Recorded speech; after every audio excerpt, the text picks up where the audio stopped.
much. Thanks, Graham, and thanks to everyone for this opportunity. I want to talk a little bit on the impact of crime within the family unit. And it was a pivotal moment, an actual threat to life, where the fallout of my ex-partner's gambling addiction really crossed the line. It was a distressing incident at the family home where he'd rolled up after a 3-day gambling and drinking binge in the early evening. And I can't tell you why that day, but my instinct was to hit record on my phone.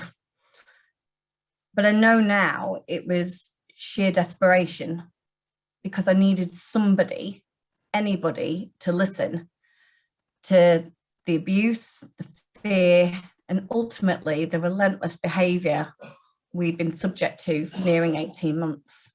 And it's a pattern of behaviours common with the disorder that many people just can't fathom.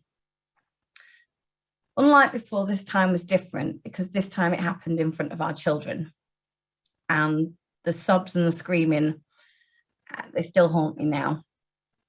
And it's because I remember feeling how it actually come to this. I'd like to say it was his rock bottom, but it was mine. Given the intensity of the scenes that day, it was a neighbour, not me, who called the police.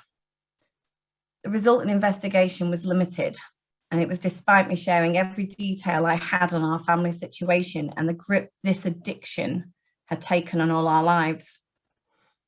And sat in a station for more than 2 hours, I still didn't even know then if what I was doing was the right thing to do. Months later, the head detective for finance and fraud personally called me to say, given the complexities and the tied finances within our relationship, it meant pursuing any charges of fraud relating to tens of thousands of pounds of debt I'd been left in would be difficult.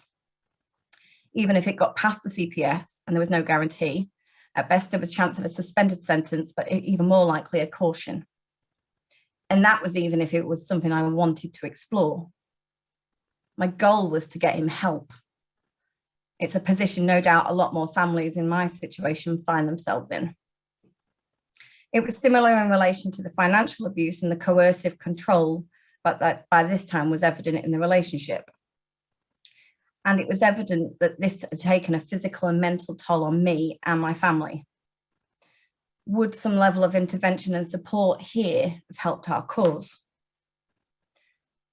It was also this incident that had forced me to take the route of family court proceedings. And this too only cemented the belief that the lack of understanding around gambling disorder went right to the centre of the system. The words of one judge in one sitting stand out to me. Some people don't always need treatment, they can grow out of it. I'd invested time, energy, and every penny in a bid to keep my family safe, and while trying to get someone I loved into some effective treatment provision. I hadn't been entitled to legal aid throughout because the debt wasn't recognised in the means testing. My legal bills at the end of 2019 stood at £12,000, and that was on top of gambling debt that I still had to pay. And through all this, the dilemma as a parent is how much emotional neglect and trauma you can willingly allow your children to suffer without being accused of child alienation. I never wanted to stop my children seeing their father. But in reference to the legacy harms, this is a burden that I'm still carrying alone today in attempting to co-parent alongside an addict not in recovery and balance what is right and safe for my children.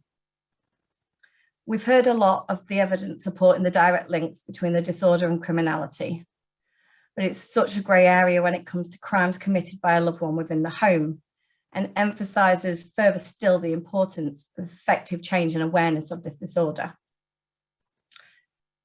There is a lot of likely access to detail which can easily secure finance, bank loans, credit cards, car finance, not to mention the pawning of household items. I've been through it all. But to end, there's one occasion that will forever stand out above the rest and goes to highlight just how far this disorder can take a person. And it was the day my then 13-year-old son was forced to protest his innocence after being accused of stealing and losing £150 from his grandmother's purse.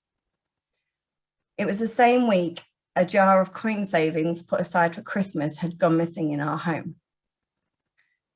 His face when half-littered coin bags were found under his bed. And I can only hope, for all our family's sake, that that lingering memory doesn't last with him too. Thanks, Graham.